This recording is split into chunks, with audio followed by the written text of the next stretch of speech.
Hi, are you wondering what a situationship is? It is basically where two people are emotionally entangled but with no commitment. So you are friends, very close friends, where we are saying people have moved from being just friends to more than friends, but you're basically not dating. So what are some of the signs that you are in situationship?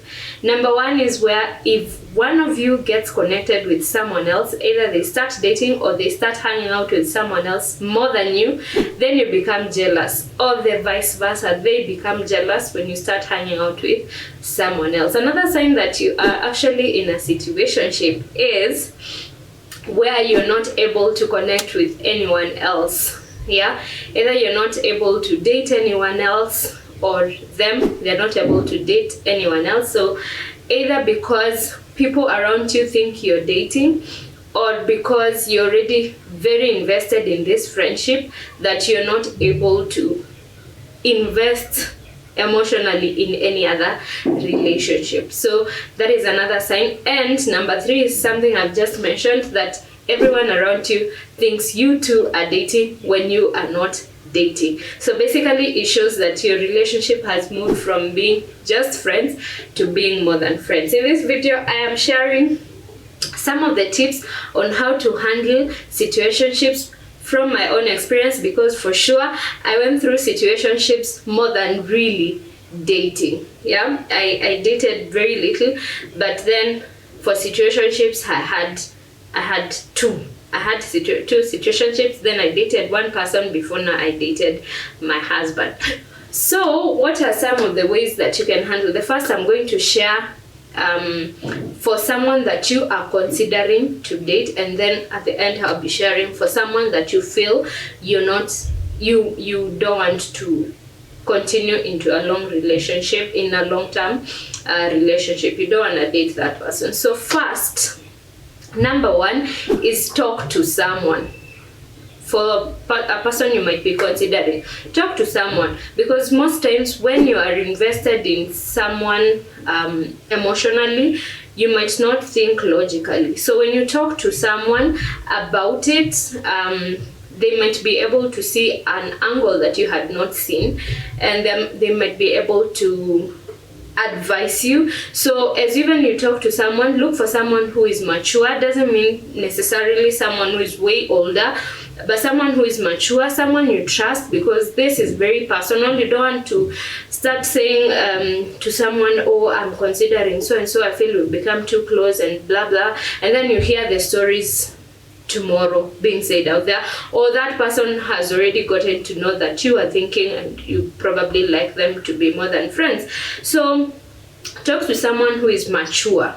Like for me, I talked to friends, I talked to a peer, someone an age mate, and I also talked to, at one point I talked to people who are older. Like for example, when I was considering my husband, because by then our friendship had started moving from being just friends, we had started getting closer and closer. So I was feeling like I have to either break this friendship, because he wasn't asking me out. So when I talked to one of my friends, she was like, give the guy time, he probably is gathering courage to talk to you and to ask you out. And trust me, she was right. I would have broken the friendship before he had asked me out, because he asked me out like a week or two after that.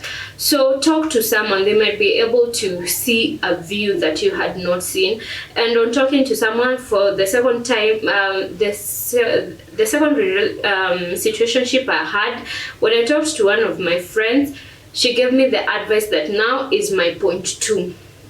She told me to ask the guy where this friendship was actually going. And so number two, mostly for ladies, when you realize you're already emotionally entangled to someone, you feel this friendship is moving from just being friends, you're moving to the next step, and this guy is not asking you, it's possible, depending on the situation, it's possible to just ask the person. It's better to ask than to wait, and then you're thinking this person is really into you and they probably already moved on. Like for my case, when I asked the guy, he had already moved on to someone else. At first he was interested, that is and all. Then with time I realized our communication was going down. We were not meeting as we used to meet. So when I asked him, then he was clear. He told me, I was interested at first, but then when you told me to have some break from the friendship and all, I moved on to someone else. So for me, I got wrong signals. I thought he was still interested.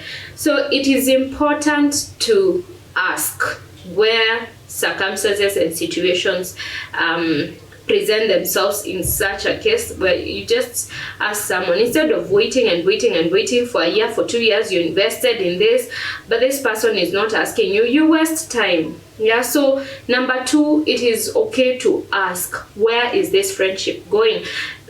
Let the person be clear. Yeah. Number 3, this might look like cliche and everything, but it is very important. Pray about it. Ask God to guide you and tell you whether this friendship is going to the next step or not.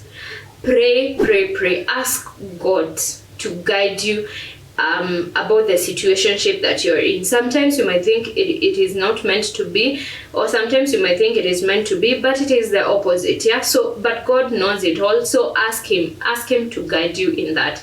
If you're liking this content so far, please give a like, and if you have not subscribed to this channel, please subscribe. It is one way of supporting us. Now I go to the tips on how to handle a situationship of someone that you don't intend to date.